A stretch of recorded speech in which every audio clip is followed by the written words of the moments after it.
Bonjour, Ludovic Leclerc, votre analyste, et voici la mise à jour, plutôt un petit débriefing de la séance du CAC 40, séance qui a été fortement baissière en cours de séance et qui se clôture quasiment à l'équilibre, mais on va voir que c'est pas vraiment l'équilibre qui s'est produit à la clôture. Alors, cette séance d'aujourd'hui, la voilà ici, cette séance qui a ouvert en dessous. Si je vous fais un petit zoom, hop, voilà, on a ouvert en dessous de cette ligne oblique, qui est une ligne de support hebdomadaire. Donc on a ouvert en dessous et légèrement au-dessus du support hebdomadaire des 3134 points.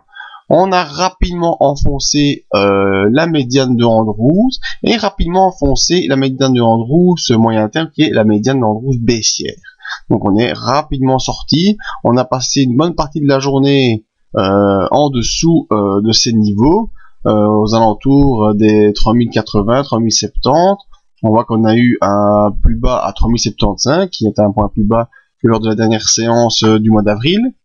Et eh bien, ce n'est que grâce à un petit rallye robotisé de fin de séance, dernière demi-heure, qu'on a pu revenir clôturer dans la fourchette de Andrews moyen terme, la fourchette baissière, et dans la fourchette de Andrews court terme, cette fourchette mauve, toujours qui a l'air d'être les points de repère des opérateurs.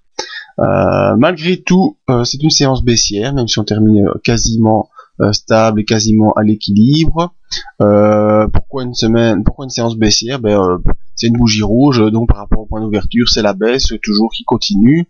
Donc il n'y a pas de comment dire de suspense à avoir. C'est une séance baissière, d'autant plus qu'elle est clôture plus basse que la séance précédente, et les bandes de Bollinger vont en s'ouvrant, donc il y a une expansion de la volatilité qui s'annonce, et donc la baisse devrait se poursuivre encore les jours prochains.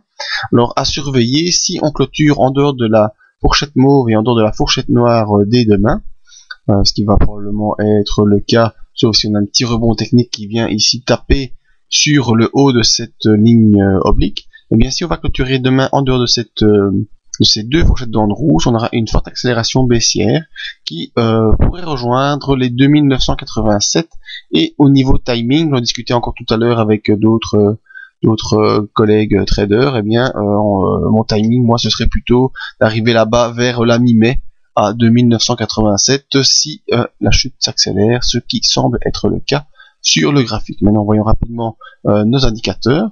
On voit que le MACD va être en croisement baissier, probablement demain, si on a une nouvelle séance de baisse. Croisement baissier du MACD, ça c'est mauvais pour le moyen terme. Alors le RSI est en train de passer dans sa zone d'accélération baissière, en dessous de 40, entre 40 et 20, on est dans une forte zone d'accélération baissière au niveau du RSI. Le stochastique, lui, qui est toujours en phase de baisse, malgré la séance d'aujourd'hui que certains voudraient rassurante, c'est pas du tout le cas. Le signal est toujours bien baissier. Le stochastique continue sa baisse et on n'est pas encore arrivé en zone de survent, donc il n'y a pas de raison de se retourner dès demain. Alors très important également les volumes, et bien on voit que les volumes baissiers vont en s'accélérant et qu'aujourd'hui on est encore revenu dans des volumes vendeurs assez importants, passant sous cette ligne verte qui était une ligne de support, et donc tant au niveau des indicateurs qu'au niveau du graphique on voit que c'est toujours la baisse qui est prédominante, même si on a des rachats techniques qui sont faits lors de la dernière demi-heure. Je le rappelle, c'était lors de la dernière demi-heure. Je pense pas qu'on aura un rebond significatif à attendre pour la fin de semaine, au vu de l'ouverture des bandes de Bollinger, de la configuration graphique ici, et des rachats algorithmes de fin de séance. Eh bien, je pense qu'on va continuer à baisser doucement et qu'on ira probablement chercher ce point bas des 2987. Si malgré tout on a des séances de renversement de hausse, on verra ça en fin de semaine, on n'irait pas beaucoup plus haut que 3200 et on resterait toujours sous la M20 qui est baissière. Donc voilà, petit passage rapide sur un débriefing du CAC 40, car malgré certains avis rassurants que j'ai pu entendre sur certaines radios spécialisées, moi techniquement je suis pas du tout rassuré. Voilà, je vous dis à ce week-end pour les mises à jour complètes sur tous les indices. À bientôt.